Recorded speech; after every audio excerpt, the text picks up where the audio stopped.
Europe 1, il est 8h moins le quart. Jérôme Lavrieux, ex-directeur adjoint de campagne de Nicolas Sarkozy et proche de Jean-François Copé, a passé une partie de la journée d'hier en garde à vue. Ça concerne bien sûr l'enquête sur le financement de la campagne 2012. Thomas, vous recevez ce matin Patrick Maisonneuve, l'avocat de la société Big Malion qui est au cœur du scandale.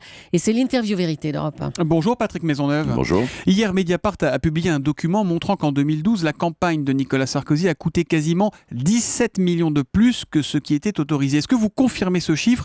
17 millions dissimulés aux autorités de contrôle. Écoutez, moi, ce que j'ai dit en ce qui concerne Big Malion, c'est qu'il y a eu 11 millions d'euros qui ont été, je dirais, habillés sous forme de fausses factures imputées à l'UMP, c'est ce qu'on a dit depuis le début.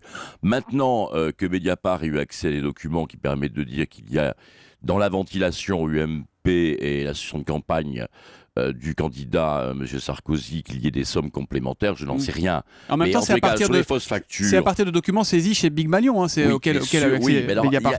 Moi, ce que j'ai dit et ce que dit Big Malion, c'est que sur les fausses factures assumées pénalement par Big Malion, donc c'est pas une façon de se dédouaner, parce que un jour ou l'autre, les responsables de Big Malion seront bien sûr poursuivis.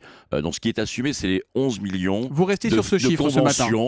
Il peut y avoir, quand j'ai dit 11 millions, j'ai parlé d'une fourchette d'ailleurs à l'époque, donc je persiste dans cette formule fourchette, ça peut être plus, mais en tous les cas, j'évoquais là ce qu'on a appelé les conventions, les fausses conventions, les conventions habillées, les fausses factures.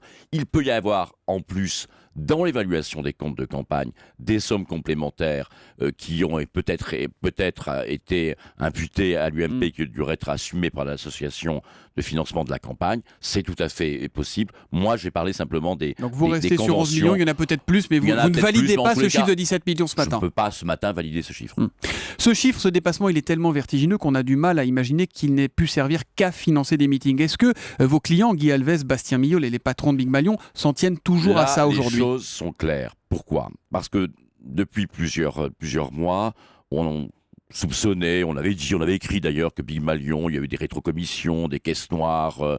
Non, ils ont décidé de dire la vérité, à savoir, et qu'ils ne les dédouanent pas, encore une fois, de dire la vérité, à savoir que au moins les 11 millions, faut voir si on parle d'ailleurs hors taxe ou TTC, mais bon, on va pas rentrer là-dedans, au moins les 11 millions habillés sous forme de fausses factures UMP, ça n'a servi ça en fait. Qu'à payer.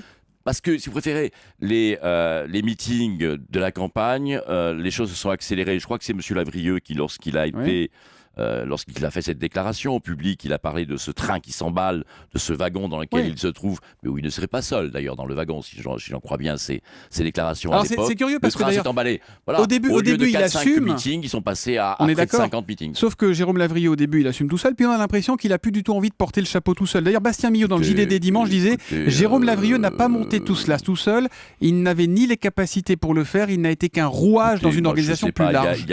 C'est votre client, Bastien Millot, qui parle. Non, Bastien Millot n'est pas mon client. Moi, je suis l'avocat de Big Malion. Bastien Millot a quitté Big Malion. Bastien Millot, d'ailleurs, dans sa déclaration, dit qu'il est au courant de rien. Bon, il était président du groupe à l'époque, on verra.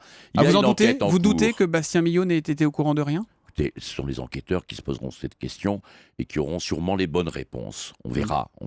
Il y a une enquête en cours. Que l'on vient de dire aujourd'hui, c'est vrai que ça me laisse un petit peu... un peu rêveur de dire que M. Lavrieux aurait été seul effectivement à prendre les décisions et que d'autres n'auraient pas été informés. Je n'y crois pas trop, mais bon, ceci étant dit maintenant... Qui a mis en place ce vaste système de fausse facturation, Maître Maisonneuve ? M. Lavrieux a revendiqué un certain nombre de choses. Il a revendiqué une responsabilité publiquement, donc moi j'en prends acte.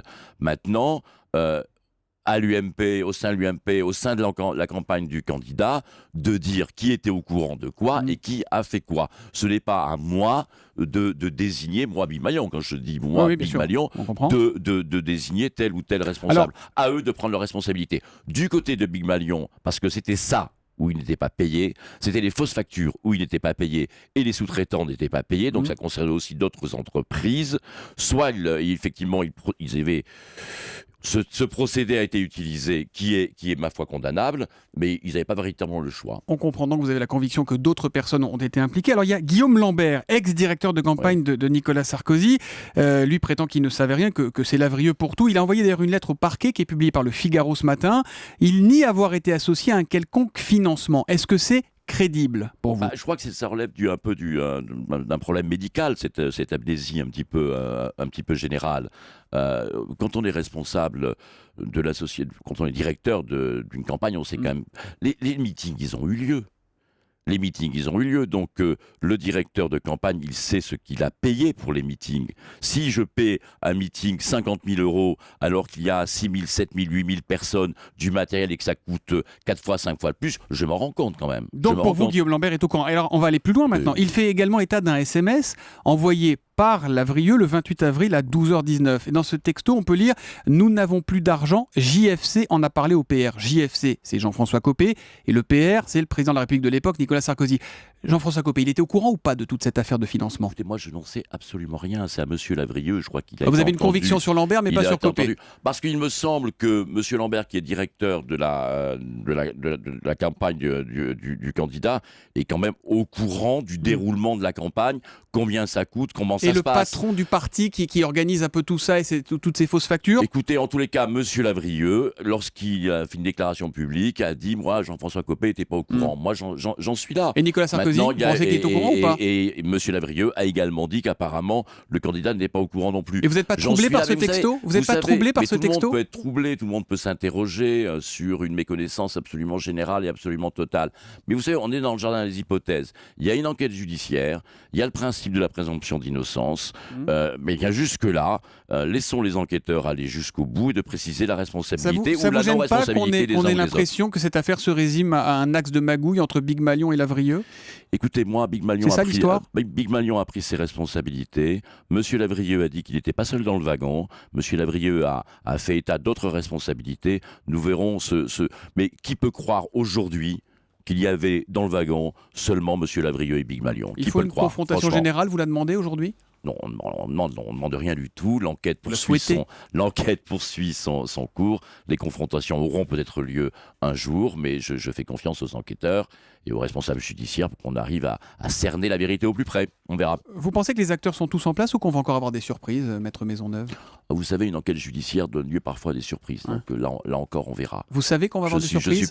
Non, je ne sais pas, mais je ne suis pas devin. Merci Patrick Maisonneuve d'être venu ce matin en direct sur Europe 1. Bonne journée à vous.